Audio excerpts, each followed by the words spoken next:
Assalamualaikum warahmatullahi wabarakatuh. Selamat siang dan salam sejahtera bagi kita semua. Perkenalkan, nama saya Rahma, Prodi Pendidikan Antropologi, NIM 1908040015. Mata kuliah Kajian Kurikulum Antropologi.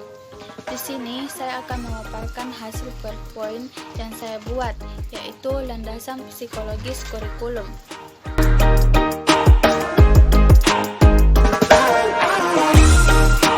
Alat yang penting dalam merealisasikan program pendidikan. Dalam proses pengembangan kurikulum, pertumbuhan dan perkembangan siswa perlu diperhatikan.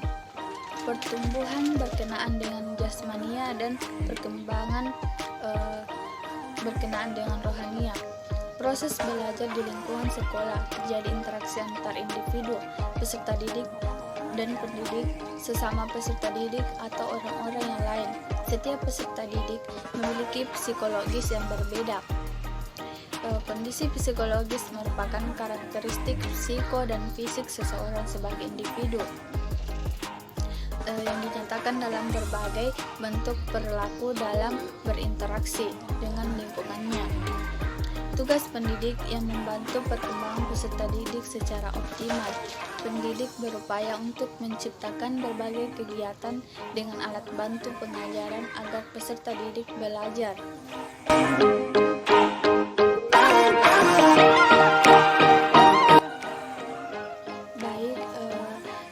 Yang kedua yaitu psikolog. Psikolog merupakan salah satu bidang ilmu pengetahuan dan ilmu terapan tentang perilaku atau fungsi mental dan proses mental manusia secara ilmiah. Para praktisi di bidang psikologi disebut sebagai psikolog. Para psikolog berusaha mempelajari peran fungsi mental dalam perilaku individu maupun kelompok. Selain juga mempelajari tentang proses fisiologis dan neurobiologis yang mendasari perilaku. Psikologi juga dapat diartikan sebagai suatu ilmu yang mempelajari tentang tingkah laku manusia dan hubungan dengan lingkungannya. Pengertian sejenis menyebutkan bahwa psikologi merupakan suatu ilmu yang berkaitan dengan mental, baik normal maupun abnormal, dan pengaruhnya pada perilaku. Ilmu pengetahuan tentang gejala dan kegiatan jiwa. Psikologi pendidikan adalah cabang dari ilmu psikologi yang mengkhususkan diri pada cara memahami pengajaran dan pembelajaran dalam lingkungan pendidikan. Suatu studi mengenai proses pembelajaran, baik dari sudut pandang kognitif maupun perilaku, mengizinkan ilmuwan dan memahami perbedaan individu dalam hal intelijensi, perkembangan kognitif, afek, motivasi, regulasi diri, konsep diri, serta peranannya dalam proses belajar. Bidang psikolog pendidikan hanya banyak mengendalikan pengujian dan pengukuran dengan metode kuantitatif untuk meningkatkan aktivitas pendidikan seperti desain pemberian instruksi, manajemen kelas, dan asesmen yang bertujuan untuk memfasilitasi proses pembelajaran dalam berbagai setting pendidikan sepanjang hidup.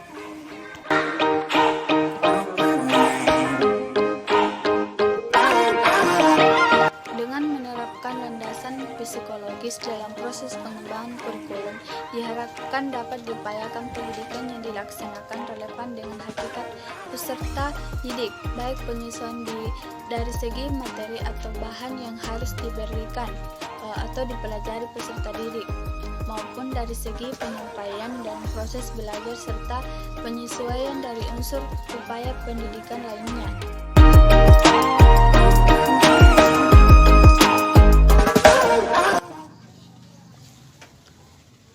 Pada dasarnya, terdapat dua cabang ilmu psikologi yang berkaitan erat proses pengembangan kurikulum, yaitu psikologi perkembangan dan psikologi belajar. Psikologi perkembangan itu merupakan ilmu yang mempelajari tentang perilaku individu berkenaan dengan perkembangannya.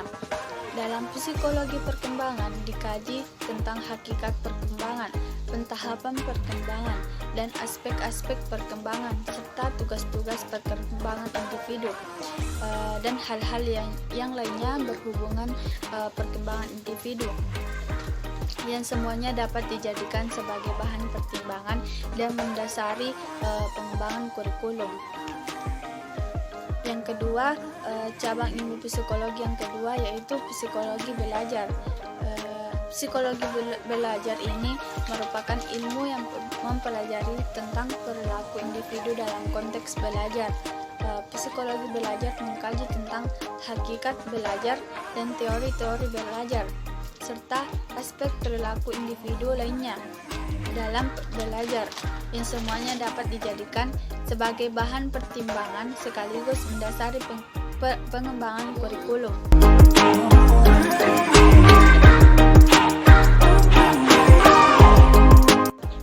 Jadi, dikenal ada 3 teori atau pendekatan tentang perkembangan individu, yaitu pendekatan tahapan.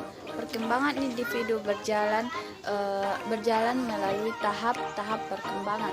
Setiap tahap perkembangan mempunyai karakteristik tertentu yang berbeda dengan tahap yang lainnya. Kedua, pendekatan diferensial, melihat bahwa individu memiliki persamaan dan perbedaan.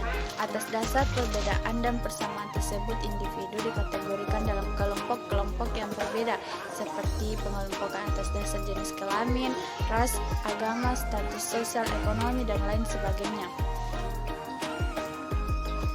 Kedua pendekatan itu berusaha untuk menarik atau membuat generalisasi yang berlaku untuk semua individu. Dalam kenyataannya, seringkali ditemukan adanya sifat-sifat individual yang hanya dimiliki oleh seorang individu dan tidak dimiliki oleh orang yang lainnya. Pendekatan yang berusaha melihat karakteristik individu inilah yang dikelompokkan sebagai pendekatan iksatif. Dalam pendekatan pentahapan dikenal 2 variasi. Pertama, bersifat menyeluruh, mencakup segala segi perkembangan seperti perkembangan fisik dan gerakan motorik, sosial, intelektual, moral, emosional, religi, dan sebagainya. Yang kedua, pendekatan yang bersifat khusus mendefinisikan salah satu segi atau aspek perkembangan saja. Dalam pendekatan secara menyeluruh dikenal tahap-tahap perkembangan. Banyak ilmuwan yang mengadakan penelitian akan tahap-tahap perkembangan manusia dari segi psikologinya. Di antaranya ialah Rousseau yang membagi seluruh masa perkembangan anak atas 4 tahap perkembangan. Tahap perkembangan yang digunakan dalam perkembangan kurikulum sebaiknya bersifat efektif, artinya tidak terpaku pada satu pendapat tentang tahapan saja, tetapi bersifat luas untuk meramu dari berbagai pendapat yang mempunyai hubungan yang sangat erat.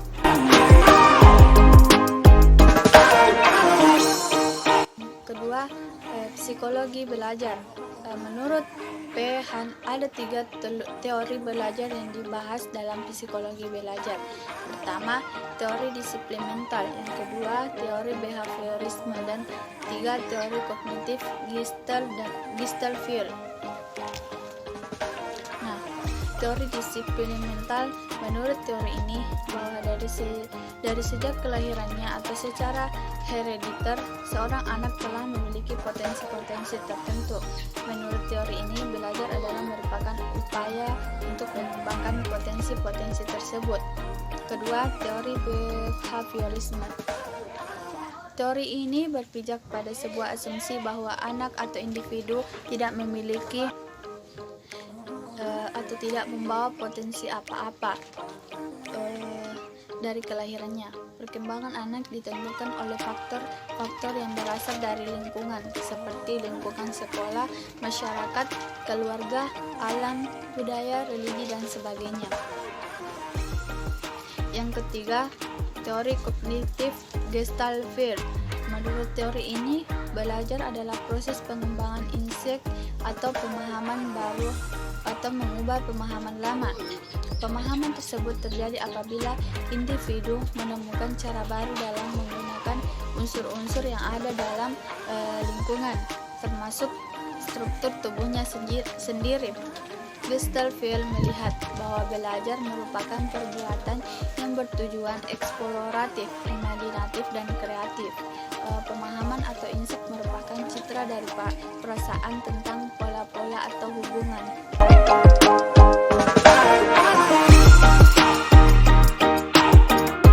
Terima kasih atas perhatiannya, kelebihnya mohon dimaafkan. Demikian akhir presentasi saya yang saya buat, semoga bermanfaat untuk kita semua. Semoga apa yang disampaikan barusan adalah awal untuk kita menerjang badai kehidupan. Terima kasih. Wassalamualaikum warahmatullahi wabarakatuh.